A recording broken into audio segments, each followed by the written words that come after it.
Remember when Cinderella met her fairy godmother and was transformed into a beautiful princess?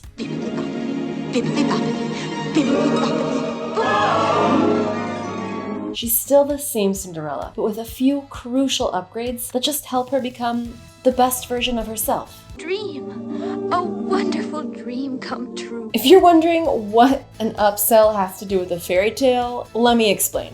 An upsell is when a customer is offered a more expensive, upgraded version of what they want to buy. McDonald's hamburger, supersize it. It's still the same product, but one is better. If you want to find out more about upselling and what exactly it is, we actually do have a video on that you can check out in the link below. If you're ready to dive in, stick around for 7 time-tested upsell strategies. Oh, and subscribe, definitely a good idea, especially if you don't want to miss out on any of our new videos. When it comes to upselling, there are 3 main stages in the buying process where you can place your upsell. A pre-purchase upsell, this can be found in the form of recommendations at the bottom of a product page. A mid-purchase upsell, these can appear in the form of a cart page pop-up, checkout add-ons, or even a cart abandonment email. And post-purchase upsell. Here we're talking thank you page offers and post-purchase emails. We've included at least one tactic for each of these stages, so without further ado, let's get started. Number 1, side-by-side comparisons. This is probably the most basic of upselling tactics. Simply put your products side by side and let customers know that there is, in fact, a premium option. Apple are the true pros of this tactic.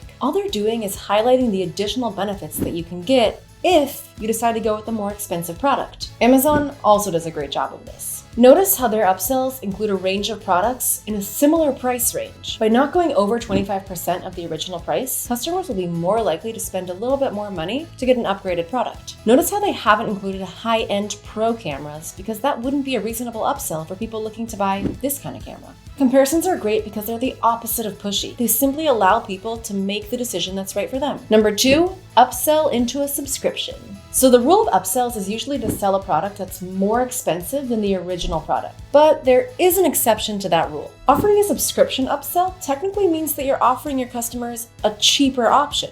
But if your upsell gets your customers' lifetime value to increase, as in they spend more money over a long period of time, then that will generate more revenue for you in the long run. This upsell obviously doesn't work for every company, but if you're selling something that's replenishable like coffee or toothbrush, then it's definitely worth a shot. Number 3, incentivize it. If you add exclusive perks to your upsells like free shipping or a bigger percentage off, people are going to be much more likely to go for that option. Check out this subscription box from Beachly. They are offering customers a chance to save money on each box if they get a yearly subscription. What this means is that instead of buying one box for $99 and then maybe canceling the subscription, customers are incentivized to buy 4 boxes and spend $340. When customers opt for an upsell, they should feel like they really are getting a good deal. And in the long run, they are. So it's basically a win-win situation here. Number 4, strategically display alternative products. You're looking for a new blazer, so you head over to Nordstrom's and you pick out a blazer that looks really great to you. Then, on the side of the page, something catches your eye. It's another blazer, but this one's $30 more. It does look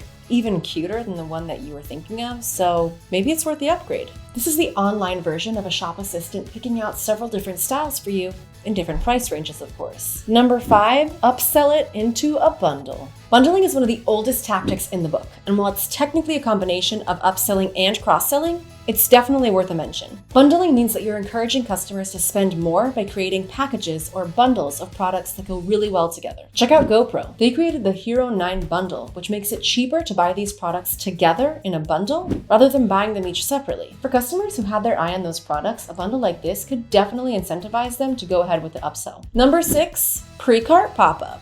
So you just hit add to cart, which means you're getting pretty serious about this whole purchasing thing. And then boom, a special offer pop-up. Customers who are adding things to their cart are the closest to actually buying that product. That's why it's the perfect time to tempt them with a little upsell pop-up. Check out deodorant brand Native. A customer looking to buy a single deodorant is suddenly offered a pop-up for a bundle of 3 at a discounted price. I mean, deodorant is something that we need all the time, so might as well go ahead and get 3. And last but not least, upsell on the thank you page. Customers who just bought from you are super likely to do it again. Plus, 100% of your buying customers will be seeing your thank you page, which makes it a seriously valuable piece of online real estate. Also, people often return to a thank you page to check for things like shipping updates. So it really is the perfect place to put an exclusive offer like this one. Data from ReConvert shows that the average Shopify store can upsell upsell 2% of their customers and increase customer return rate by 10% with a simple post-purchase upsell. If you want to hear about 6 of the best Shopify apps for upselling, go ahead and click on the link to our blog below.